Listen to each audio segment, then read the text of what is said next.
నమస్తే, welcome to our channel. నేను విరామ్. ఎప్పుడెప్పుడు అని వెయిట్ చేస్తున్న స్పిరిట్ చిత్రానికి సంబంధించినటువంటి వాయిస్ ఓవర్తో ఒక గ్లిమ్స్ అయితే రిలీజ్ చేశారు. ఓవరాల్గా గ్లిమ్స్కి సంబంధించి స్టోరీ ఏమై ఉండే అవకాశం ఉంది అనే అంశానికి సంబంధించి మనతో మాట్లాడడానికి సినీ మరియు రాజకీయ విశ్లేషకులు దాసరి విజ్ఞాన్ గారు ఉన్నారు. ఆయన అడిగి తెలుసుకుందాం. నమస్తే అన్న. ప్రకాష్ రాజ్, వివేక్ ఓబ్రాయ్, ఇంకా కొన్ని టిప్తి దిమ్రి, ప్రభాస్. సో వాయిస్ ఓవర్లో మెయిన్ ప్రకాష్ రాజ్ బాగా ఎలివేట్ అవుతున్నాడు. సో ఏదో చెప్పే ప్రయత్నం చేశారు కానీ ఏంటని చాలా మందికి అర్థం కాలేదు. మీ గెస్ట్ ప్రకారం ఏమై ఉంటుంది? ఆల్రెడీ స్టోరీ లీక్ చేశారు కదా కొంచెం. అది మీరు చెప్పండి మీ వర్షన్. ఆయన సీనియర్ ఐపీఎస్ అధికారి, పైగా ర్యాంకరు, అన్ఎక్స్పెక్టెడ్ జైలుకి రావాల్సి వచ్చింది. అంటే ఏదో జరిగింది. ప్రకాష్ రాజ్ జైలర్ హోదాలో ఉన్నాడు. బట్ పోలీస్ శాఖ ప్రకారంగా చూసుకుంటే ఈ జైలర్ కంటే ఐపీఎస్ అధికారి స్థానం పెద్దదే. సో జైలర్ పక్కన ఈ జైలర్ ఇతన్ని వాడు వీడు అంటుంటే ఆ పక్క నుండి ఇంకో జవాన్, సార్ కనీసం ఆయన దీనికన్నా గౌరవం ఇవ్వండి, పైగా ర్యాంకరు అంటే నీకు తెలియదు వాడికి యూనిఫామ్ ఒంటి మీద ఉన్నా లేకున్నా వాడు చేసే పనులు ఏమో నాకు తెలుసు అంటే నాకు బాగా తెలుసు. ఆయన ఎదుగుదల చిన్నప్పటి నుంచి చూసినంత కాన్ఫిడెంట్ గా Prakash Raj numbers of alphabets ఉండవు అని అన్నాడు. సో నెక్స్ట్ మళ్ళీ ఇంకొకటి మెడికల్ చెకప్ అంటే మొత్తం అన్ని చూస్తాడు వాళ్ళంతా. జైల్లోకి వెళ్ళినప్పుడు అందరికి ఇచ్చే ట్రీట్మెంట్ ఆయనకి ఇవ్వండి అని, ఖైదీ డ్రెస్ ఇవ్వండి అన్నాడు, సివిల్ డ్రెస్ వద్దని. మళ్ళీ అక్కడ ఇంకో అబ్జెక్షన్, ఎందుకంటే శిక్ష పడ్డ వాళ్ళకి ఖైదీ డ్రెస్ ఇస్తారు, రిమాండ్ ఖైదీలకి వాళ్ళ ఏ డ్రెస్లో వచ్చారో ఆ డ్రెస్లోనే ఉంటారు బేసికలీ, వాళ్ళకి ఇంకా శిక్ష పడలా. కానీ ఈయన కావాలని ఆయన ఖైదీ డ్రెస్ అయిపోయి నేను ఆయన్ని సివిల్లో నేను చూడను అన్నట్టుగా ఏదో చెప్పాడు. అయితే యూనిఫామ్ ఉండాలి లేదా ఖైదీ డ్రెస్ అన్న ఉండాలి. అక్కడ కూడా అంటే ఏదో పగో ప్రేమో కూడా తెలియట్లా. ఇది చాలా మందికి ఇది పగ అనుకుంటారు. బట్ ఏంటంటే చిన్నప్పటి నుంచి చూసి ఎంత చెప్పినా వాడు మొండిగా అసలు వినకుండా వద్దురా అన్నా సరే చేసి, అంటే ప్రేమే అది. ఉండు ఇది కూడా అనుభవించు ఒకసారి నీకు తెలుసు ఆక్రోషం అన్నట్లుగా చెప్పాడా అది కూడా తెలీదు. ఏదైనా తెలుసుకోవాలి అనుకుంటే యాక్చువల్గా ఏంటంటే మనం విజువల్స్ చూస్తాం. ఇక్కడ ఫస్ట్ టైం ఒక టీజర్ కట్ వితౌట్ విజువల్స్, అదే ఓన్లీ ఆడియో, ఏదున్నా వినబడుతుంది కనబడట్లేదు కాబట్టి ఏదో ఒకటి కనిపిస్తే తప్ప ఈ వినబడిన దాన్ని మనం మలచలేము. బట్ ఈవెన్ దో ఆ వినిపించిన ఆ కొద్ది దాంట్లో కూడా ఆల్మోస్ట్ ఒక స్టోరీ చెప్పే ప్రయత్నం చేశాడు. అది గ్రేట్. నెక్స్ట్ దీపికను తీసుకేసిన తర్వాత బాగా గొడవ అయిన తర్వాత నీ సినిమా ఎట్లా ఆడుద్దో చూస్తా అన్నట్టుగా ఈయన మీద కొంతమంది బాలీవుడ్ వాళ్ళు కానీ ఇంకెవరెవరో అంటే 50% శబాష్ అన్న 50% ఏంటిది అనే వాళ్ళు ఉంటారుగా, వాళ్ళందరికీ సమాధానం చెప్పి గట్టిగా నిలబడాలి ఇప్పుడు సందీప్ వంగ. దీని పెద్ద హిట్ చేసి చూపించాలి.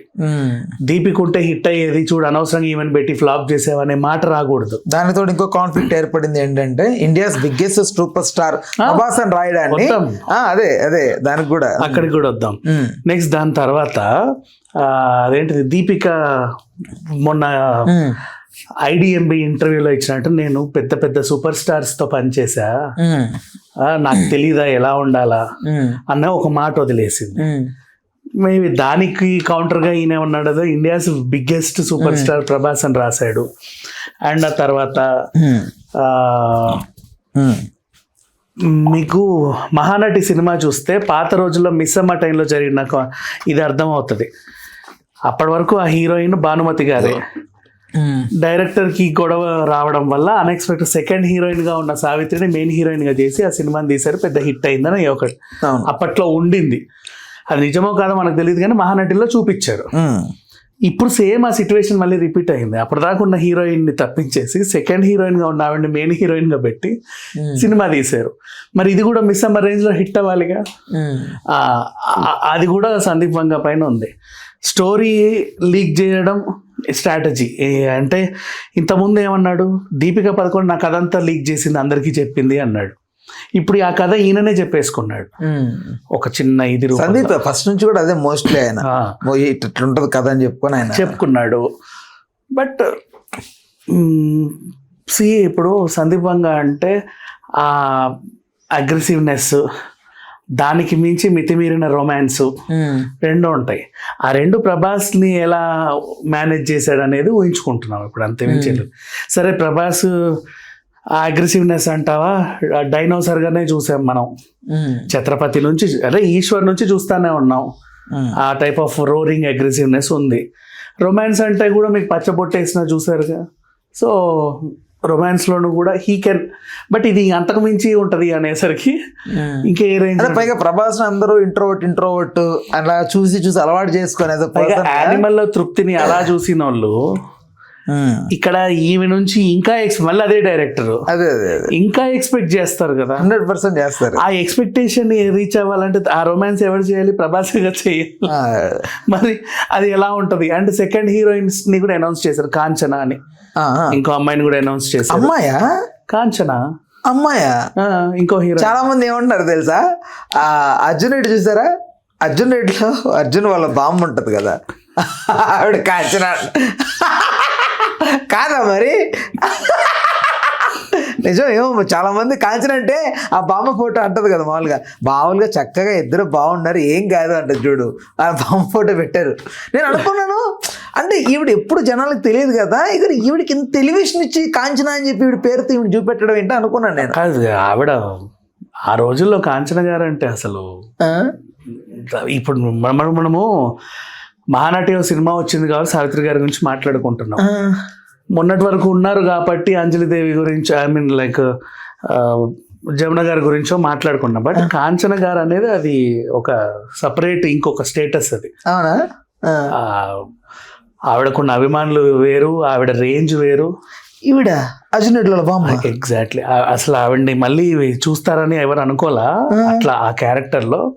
బట్ కాంచన గారి రేంజ్ వేరు అసలు చెప్పాలి అంటే. ఓకే. ఒక సూర్యకాంతం గురించి అంటే వీళ్ళు బాగా మనకి చాలా సార్లు వినబడ్డారు కానీ కనపడదు తక్కువ. కాంచన గారి రేంజ్ వేరు ఆ రోజుల్లో. నిర్మాతలు కూడా ఆవిడ వెనకాల మహారాణి. కాంచన గారు మహారాణి తెలుసా, ఒక మహారాజుని పెళ్లి చేసుకున్న మహారాణి ఆవిడ. ఆవిడ ఆస్తులు కూడా కొన్ని వేల కోట్లు. మహారాణి ఆవిడ, మిర్జాపూర్ మహారాణి లాగా ఆవిడ ఒక పెద్ద మహారాణి. ఆవిడ రేంజ్ వేరు ఇంకా చెప్పాలి. సరే, ఈ సూపర్ స్టార్ కాన్ఫ్లిక్ట్ ఏంటి? అది ఇండియాస్ బిగ్గెస్ట్ సూపర్ స్టార్ అంటే షారుఖ్ ఖాన్ గారిని అంటారు మామూలుగా. అవును అన్నాము, ప్రతిసారి ఎందుకు అనాలి? ఈసారి నన్ను అనకూడదా? తప్పే ఉంది. మామూలుగా వాళ్ళు అంటున్నారు షారుఖ్ ఖాన్. ఒకప్పుడు సన్నీ డి వాళ్ళు ఉండే 90s లో.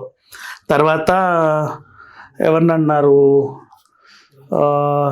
షారుఖ్ ఖాన్ గారి ముందు సల్మాన్ ఖాన్ ముందు ఇంకెవరన్నా అన్నారులే నాకు. అమితాబ్? నో సన్నీ డియోల్ తర్వాత సల్మాన్ షారూఖ్ ఖాన్లనే అన్నారు. ఇప్పుడు ప్రభాస్ ఉంటే తప్పేంటి? తప్పని కాదు, వాళ్ళు అంటున్నారు తప్పండి. ఇండియాస్ ఎవరు అంటున్నారు? ఇప్పుడు India's biggest super star Rajinikanth. Exactly. Super star రజనీకాంతే, సూపర్ స్టార్ కృష్ణనే.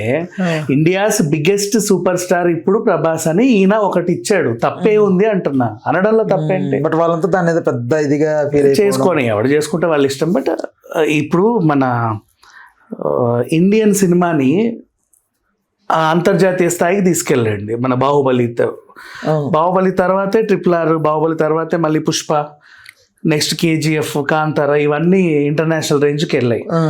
పాన్ ఇండియా లెవెల్లో సినిమాని రిలీజ్ చేసుకొని మార్కెట్ చేసుకొని ఒక హీరో ఇలా నిలబడొచ్చు అని చెప్పింది ప్రభాసే.